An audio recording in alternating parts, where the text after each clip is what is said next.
কাকদ্বীপের জোড়াখুন সিটের দায়িত্বে মুরলীধর শর্মা। এর আগে আপনারা জানেন যে দময়ন্তী সেন তিনি অব্যাহতি নেবার পর এবার সেই দায়িত্বে এলেন মুরলীধর শর্মা। 2018 সালে পঞ্চায়েত ভোটের আগে কাকদ্বীপের শ্রীসহ সিপিএম কর্মীকে পুড়িয়ে খুন। এতদিন তদন্তে কি অগ্রগতি? 4 মার্চ রিপোর্ট দেবেন মুরলীধর শর্মা। আরো বিস্তারিত জানতে কথা বলবো আমাদের প্রতিনিধি সৌভিক মজুমদারের সঙ্গে। সৌভিক, এবার এই সিটের দায়িত্বে এলেন মুরলীধর শর্মা, 4 মার্চ তাকে রিপোর্ট দিতে হবে, ঠিক কি হয়েছে আজকে আদালতে? দেখো, প্রথমেই তোমাকে বলবো যে মুরলীধর শর্মাকে কলকাতা হাইকোর্টের তরফ থেকেই এই সিটের দায়িত্ব দেওয়া হচ্ছে এবং 2023 সালে এই সিট গঠিত হয় এবং সিট যখন গঠিত হয় তখন তার নেতৃত্বে ছিলেন দময়ন্তী সেন।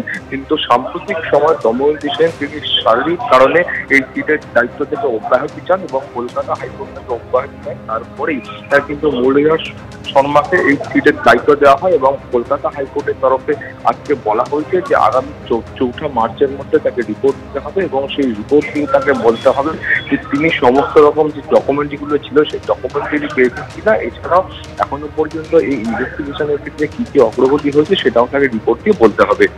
ধন্যবাদ সৌভিক। নিউ টাউনের নাবালিকাকে ধর্ষণ খুনের ঘটনা, 19 দিনের মাথায় চার্জশিট।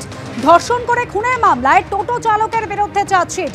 পার্থপ্রতিম ঘোষ আমাদের প্রতিনিধি রয়েছেন আমাদের সঙ্গে টেলিফোন লাইনে। পার্থপ্রতিম, 19 দিনের মাথায় চার্জশিট পেশ করলো পুলিশ, কি রয়েছে চার্জশিটে? দেখো, যে বিষয়টা তোমায় বলবো, নিউ টাউনে নাবালিকাকে ধর্ষণ খুনের ঘটনার 19 দিনের মাথায় দিন আজকে বারাসাত আদালতে চার্জশিট দিল নিউ টাউন থানা তদন্তকারী আধিকারিকরা। এবং সেই চার্জশিটে যে বিষয়টা বলা হয়েছে, যাকে এই ঘটনার পর তুমি জানো যে ইতিমধ্যে সিসি ক্যামেরা ফুটেজ দিয়ে গ্রেপ্তার করা হয়েছিল টোটো চালক সৌমিত্র রায় নামে এক যুবককে। তার বিরুদ্ধেই কিন্তু এই চার্জশিটে উল্লেখ করা হয়েছে গোটা ঘটনার সম্পর্কে।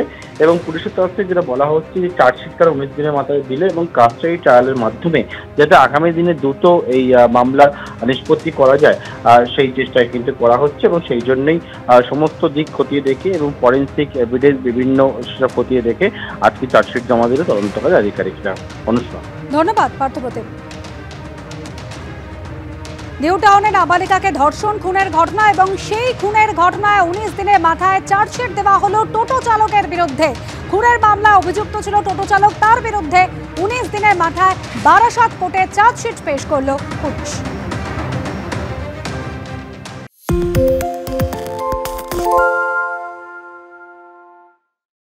সত্য অন্তহীন, সত্যের খোঁজও তাই, সত্য সন্ধানে তাই আমরা অক্লান্ত, অকুতভয়। এবিপি আনন্দ নতুন ভাবনার প্রতীক, যা মনে মুক্ত, তথ্যে যুক্ত এবং যাবতীয় সীমানার বাঁধন থেকে মুক্ত।